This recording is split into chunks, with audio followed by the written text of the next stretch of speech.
Bonjour à tous, aujourd'hui on se retrouve pour une nouvelle vidéo sur de l'algèbre linéaire. On démarre une nouvelle série sur l'algèbre linéaire. Donc on va essayer d'étudier ça le plus loin possible, jusqu'au bout de mes connaissances sur l'algèbre linéaire. Et donc pour commencer, on va même pas faire de l'algèbre linéaire, on va faire de l'algèbre tout court. On va se concentrer sur l'étude de structures algébriques. Alors on va pas aller très loin, on va juste étudier les trois structures algébriques de base, c'est-à-dire les groupes, les anneaux et les corps. Donc avec ces trois structures, on pourra bien commencer l'algèbre linéaire. Donc, on ne va pas parler de sous-groupes, on ne va pas parler de sous-anneaux ou de je ne sais quoi. On va simplement se concentrer sur ces trois structures-là qui nous permettront de bien commencer l'algèbre linéaire. Donc voilà, c'est le topo. Et, euh, et voilà. Donc avant de dire quand même, de commencer, on va parler un peu d'algèbre linéaire. L'algèbre linéaire, c'est une branche des mathématiques. C'est une branche des mathématiques qui va étudier ce qu'on appelle les espaces vectoriels, au début, hein. Donc, de ces espaces vectoriels, on va étudier les applications linéaires, et de ces applications linéaires, on pourra en faire découler des études de matrices, donc des propriétés tout à fait intéressantes je vais dire des mots, mais de diagonalisation, trigonalisation, d'inversibilité sur les matrices. On pourrait étudier toutes ces choses-là, on ne peut pas étudier les déterminants, il y a beaucoup de choses à voir en algèbre linéaire. Et donc, le but, c'est d'étudier tout ça. Et donc, l'algèbre linéaire, au final, ça nous sert à quoi? Donc, en fait, c'est ce qui va permettre de générer. En fait, c'est un peu dur à expliquer, mais ça permet de trouver des points communs entre des espaces qui n'ont a priori pas grand-chose, qui n'ont rien à voir. Si je donne un exemple, le- l'espace vectoriel, enfin pas le plus simple, mais un des plus simples qui soit, c'est R2, le plan. On peut trouver des points communs entre R2 et l'ensemble des suites, ou l'ensemble des fonctions, ou l'ensemble des matrices carrées. Il y a plein de choses. Il y a plein de choses comme ça.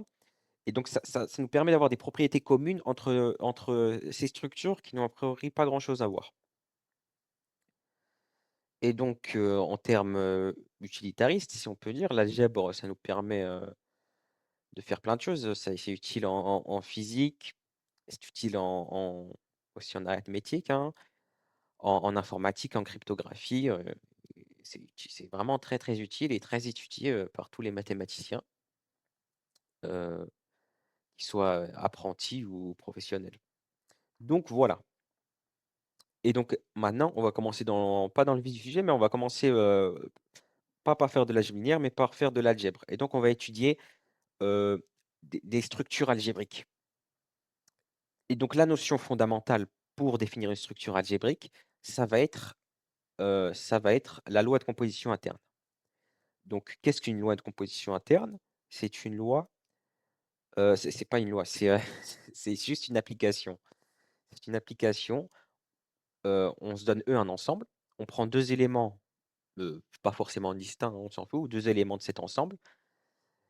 Et en fait, c'est une application de E croix E dans E. C'est-à-dire qu'à deux éléments de E, elle me renvoie un nouvel élément de E. C'est aussi simple que ça. Donc en fait, c'est grosso modo une opération. Une opération qui me... Je donne deux éléments de E, ça me crache un élément de E. Et donc, la loi de composition interne la plus connue, c'est l'addition dans N. Si je prends deux nombres naturels, je prends 1 et 2, je fais 1 plus 2, ça me donne 3, qui lui aussi est un naturel. De même pour Z, Q, R et C. Par exemple, si je prends deux complexes, je prends I plus moins I plus moins I, ça me donne 0, qui est aussi un complexe. Et voilà. Donc, il n'y a pas que l'addition comme la composition interne, il y a aussi la multiplication. Donc, si je multiplie deux entiers naturels, je fais 2 fois 3. 2 fois 3, ça me fait 6. Et 6, c'est aussi un entier naturel. Mais par contre, Admettons que je prenne la soustraction comme une opération. La soustraction dans n, c'est pas une loi de composition interne. Pourquoi? Parce que si je fais 1 moins 2, ça me fait moins 1 et moins 1, c'est pas un naturel. Donc on n'a pas, de loi de comp moins n'est la soustraction n'est pas une loi de composition interne et donc pour l'anecdote, si on munit une structure, on prend un ensemble, par exemple n et l'addition, c'est-à-dire n muni de l'addition, c'est ce qui forme un magma. Bon, ça, c'est pas à savoir, c'est pas très intéressant si on n'étudie pas fondamentalement les structures algébriques, mais voilà. Ça s'appelle un magma, c'est la structure la plus pauvre qui soit. Voilà. Donc eux aussi, oui, bon, ça, c'est des détails, hein, mais eux, ils peuvent être vides, hein. Ça, il y a aucun souci là-dessus. Si eux croient E est vide, en fait, en fait, ça me donne la fonction vide, enfin, l'application vide. Et donc, si ma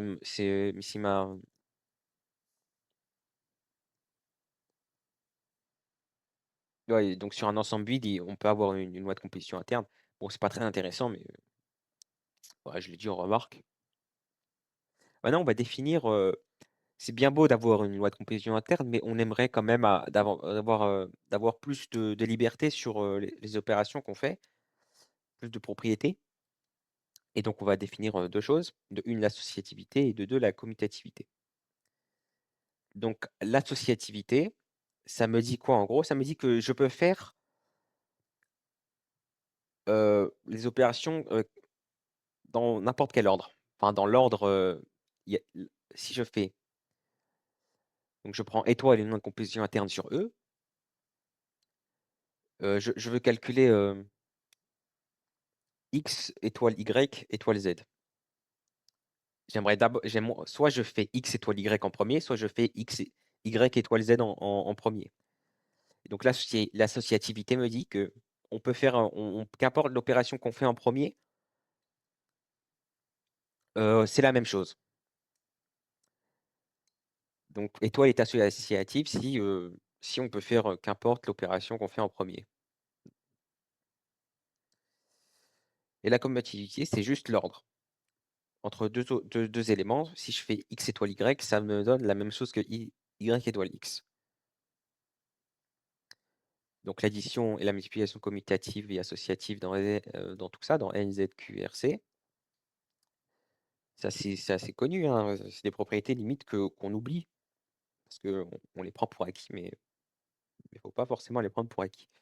Donc l'intersection et l'union de genre E, un ensemble quelconque, hein, sont commutatives et associatives. D'ailleurs, si on étudie la théorie des ensembles, normalement ça c'est connu. Et les matrices à coefficient réel, les matrices carrées, matrice à n ligne n colonne à coefficient réel, c'est pas commutatif. Parce que la multiplication matricielle n'est pas commutative, ça c'est bien connu. J'ai pris un exemple ici. Je prends A, la matrice 1, 1, 0, 1, et B, 1, 0, 1, 1. Donc si je calcule AB et BA, évidemment que j'ai pas le même résultat. Donc, je vous invite à le faire, hein. Donc voilà, la commutativité, c'est pas un truc qui va de soi, hein. C'est une propriété bien spécifique, hein. C'est pas gratuit, hein. Certains ont tendance à l'oublier. Donc, faut faire attention, hein. Là, faut être très, très prudent dans nos calculs en algèbre. On a tendance à ne plus faire attention à ce genre de détails quand on calcule, je sais pas, en analyse ou qu'importe, hein. Mais, en algèbre, il faut faire assez attention à ce qu'on fait.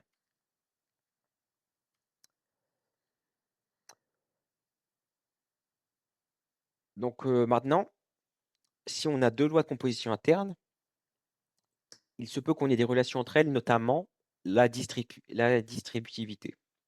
Donc ça, je définis ça parce que ça nous sera utile pour les anneaux. Donc on dit que je prends, étoile et rond, 2 lois de composition interne sur E. On dit que étoile est distributive par rapport à rond si, pour tous les éléments dans E, X étoile, Y rond Z, c'est X étoile Y rond X étoile Z. Donc je distribue mon X par rapport, à rond. Et bien sûr, ça commute, hein. Je peux le faire dans l'ordre, Faut que ce soit commutatif, hein. Bien, je peux le distribuer à gauche comme à droite. Donc ça, c'est distributive. Par contre, si si par exemple, j'ai pas ma conjonction à droite, c'est distributive à gauche. Et inversement, si j'ai pas ma conjonction à gauche, c'est distributive à droite. Donc si j'ai qu'une seule des 2 si j'ai qu'un seul des 2 «et», j'ai soit lui, on dit que c'est à gauche distributive à gauche et distributive à droite. Ah bon, ça c'est pas très c'est une remarque, hein, c'est pas le plus fondamental. Et donc naturellement, la multiplication est distributive par rapport à l'addition dans n, dans z, dans ce que tu veux. Enfin voilà. Donc je dis ça juste parce que ça va être utile pour les anneaux, hein. Donc maintenant on a étudié maintenant les lois de composition interne, les propriétés qu'elles peuvent avoir entre elles ou qu'elles ont, intrinsèquement. Maintenant on va étudier les propriétés sur certains éléments. Donc on dit que E est l'élément neutre pour étoile si, pour tout x dans E, x étoile E est égal à E étoile x égale à x. En gros, le E, ne sert à est élément neutre et il s'annule par lui-même, en fait. C'est comme si on additionnait par 0 ou par 1. Ça, c'est un élément neutre. Et donc, si un élément neutre existe, il est unique. Ça, c'est une propriété. L'unicité de l'élément neutre. On va le prouver, c'est assez simple. Donc, sur étoile, une LCI sur E, on se donne deux éléments neutres, donc E et E'. Je calcule E étoile E'. Vu que vu que E' c'est un élément neutre, ça me donne E. D'autre part, ça, E', je calcule aussi E' étoile E. Vu que E, c'est un élément neutre, ça me fait E'. Et en fait, grâce à la commutativité de mon élément neutre, en fait, ça et ça, c'est la même chose. Donc, en fait, j'ai E égale E', d'où l'unicité, voilà. Donc, après, j'ai pas trop bien rédigé là, mais à l'oral, ça passe. Enfin, bref. Et donc, on a un élément neutre pour l'addition, c'est 0. Sur tous nos ensembles ici, hein. Pareil pour la multiplication, on a un élément neutre, c'est 1. Je peux multiplier n'importe quoi par 1, ça me fera toujours le n'importe quoi, hein. Ça me fera toujours x. Pareil pour en ensemble pareil pour l'union sur P de E. Par exemple, si je fais E union ensemble vide, ça me fera E. Pareil, qu'importe l'ensemble que je choisis. Je prends n'importe quel ensemble, je le joins à l'ensemble vide, je l'unis à l'ensemble vide, ça me fait toujours l'ensemble que j'ai de départ. Après, je vous laisse deviner pour l'intersection, quel est l'élément neutre? Ou est-ce qu'il y en a un ou pas? Après, il faut définir un ensemble sur P2, je vous laisse deviner. On va parler maintenant d'éléments inversibles, ce qui est assez important. Donc, je prends E, un ensemble non vide muni d'une loi de composition interne, étoile. Et E possède un élément neutre E. Donc, un élément de X est symétrisable ou inversible si, dans mon ensemble E, il existe un élément Y qui me donnera, à droite comme à gauche, qui me donnera l'élément neutre. Donc, je peux le simplifier. C'est pas ça simplifiable, mais je peux l'inverser, en fait. C'est des propriétés qui peuvent sembler abstraites, mais c'est assez concret. Par exemple, si je considère n+, donc les naturels munis de l'addition, en fait, 1 n'a pas n'est pas inversible par rapport à l'addition. Parce qu'en fait, il faudrait que 1 plus n me donne 0. Et dans ce cas-là, c'est pas possible parce que 1 plus n est forcément plus grand que 1, donc j'atteindrai jamais 0. Donc je ne pourrais donc 1 n'est pas inversible, pareil pour 2, pareil pour 4. Il y a que 0 qui est il y a que 0 qui possède un symétrique qui est 0, qui est son propre symétrique. Mais enfin bref, voilà. Et donc en fait, vu que on a vu que n bon, l'anecdote, hein, que, n+, que les entiers naturels munis de l'addition avaient, a été associatifs, ça c'était même, commutatif et tout. En fait, ça forme ce qu'on appelle un monoïde. Ça forme, une structure de monoïde, bon qui peut être étudiée et tout, c'est très intéressant, mais voilà, c'est l'anecdote. Maintenant, si je reconsidère maintenant tous les éléments de Z par rapport à l'addition, ils ont tous, maintenant ils sont tous, inversibles. Parce que je prends l'opposé usuel du nombre, je l'additionne avec, son opposé et ça me donnera bien 0 qui est l'élément neutre. Donc voilà, donc ce qui importe en fait, aussi, c'est pas, il y a la loi et il y a aussi l'ensemble qu'on choisit. Il faut bien garder ça en tête. Pas parce que sur n, il y a pas d'inverse que sur Z, il y en aura pas aussi. Donc voilà sur cette histoire d'éléments inversibles. Maintenant si, ça c'est assez intéressant aussi, si je prends E,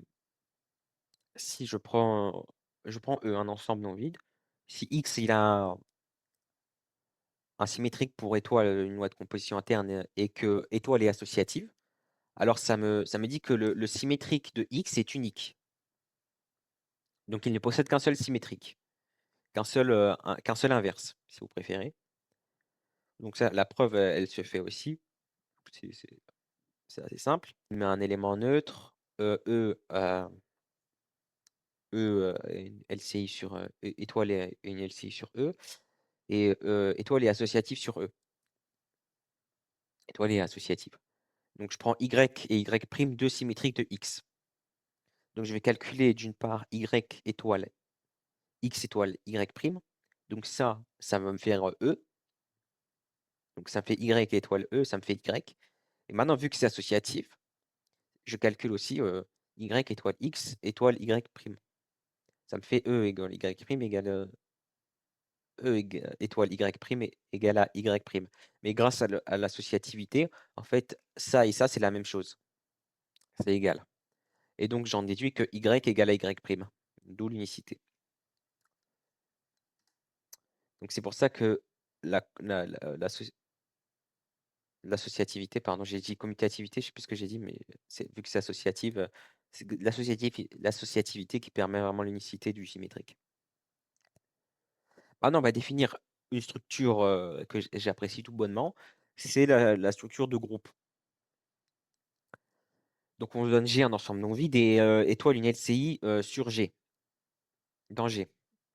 On dit que G muni de étoile est un groupe si étoile est associative, étoile admet un élément neutre et tous les éléments de G ont un symétrique pour étoile dans G. Donc du coup, en fait, ça, grâce à la propriété précédente, ça nous dit aussi que les symétriques sont uniques. Si, voilà. Donc ça munit une structure de groupe. Donc on dit comme ça, est-ce que, je reviens à l'exemple précédent, n+ est un groupe? Je veux dire, les antinaturels munis de l'addition.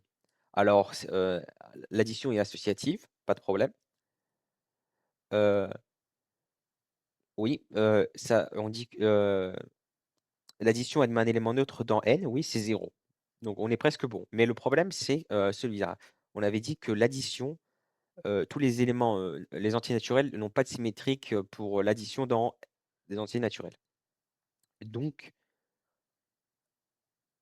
les antinaturels munis de l'addition, c'est pas un groupe.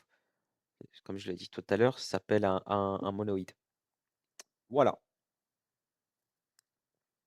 Donc voilà, des exemples de groupes.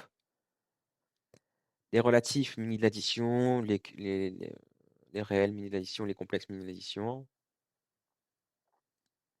Il faut faire attention, c'est bien et un étoile ici, hein. Donc les réels, et R étoile muni de la multiplication, c'est un groupe. S'il n'y avait pas l'étoile, en fait, 0 n'aurait pas d'inverse. Et dans ce cas-là, si j'ai un élément qui n'est pas inversible, qui n'est pas asymétrique, si vous préférez, alors dans ce cas-là, c'est pas un groupe. Rn mini addition.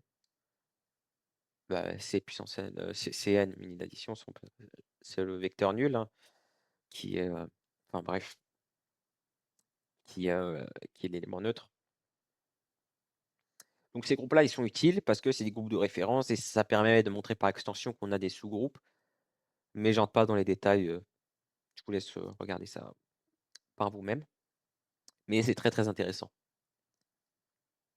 Maintenant, on va voir la structure d'anneau et pour définir une structure d'anneau, il nous faut 2 lois de composition interne. Donc on appelle ça généralement l'addition-multiplication. On pourrait mettre ça par rond et par étoile rond, mais bon, généralement, c'est plus, multiplication qu'on note comme ça. Ça, c'est une notation, hein. C'est pas la multiplication, l'addition usuelle qu'on peut penser. Parfois, c'est un peu différent. Voilà. Donc on dit que A muni de l'addition et de la multiplication est un anneau si, en premier lieu, A muni de l'addition est un groupe commutatif. J'avais défini commutatif? Non. Alors un groupe commutatif, c'est un groupe qui est où étoile commute, hein. Ça, je l'ai pas dit. C'est un manque, de ma part, pardon. Donc on a un groupe commutatif, étoile, croix, mais la multiplication doit être, la deuxième loi doit être, associative. Il faut qu'il y ait un élément neutre pour, la deuxième loi dans A. Donc il faudrait qu'il y ait un 1. La multiplication, il y a un 1, quoi, il y a le 1. Donc comme il se multiplie par 1, ça bouge pas, c'est l'élément neutre. Il faudrait que la multiplication soit distributive par rapport à la deuxième loi doit être distributive, par rapport à la première. Et on dira aussi que, l'anneau est commutatif si la multiplication est commutative aussi. Donc je peux donner des exemples d'anneaux. Z muni d'addition et de la multiplication, c'est un anneau. Pareil pour Q, pareil pour R, pareil pour C. Et l'anneau le plus simple, c'est l'anneau nul. Je prends l'élément neutre de l'addition, hein, de mon premier A. Et pour ma première loi, hein. Donc ça, c'est l'anneau le plus simple. Voilà. C'est l'anneau nul. Maintenant, on va définir la structure de corps. Et après, on aura fini. Donc, on dit que K, généralement, ah oui, un anneau, ça se note A, pardon. Ça se note A, un groupe G et un corps K. Je ne sais pas pourquoi K, mais ça vient d'allemand, un truc comme ça. Je ne sais pas pourquoi vraiment K. Enfin, bref. Donc K, c'est, on se donne soit K muni de deux lois, donc plus et fois, hein, grossièrement. On dit que c'est un anneau. On dit que K plus est un corps si tous les éléments de A différents de l'élément neutre de plus, hein, sont inversibles par, par la multiplication dans A. Donc en gros, il faut que tous les éléments soient simplifiables, pas simplifiables, mais symétrisables par la multiplication, inversible.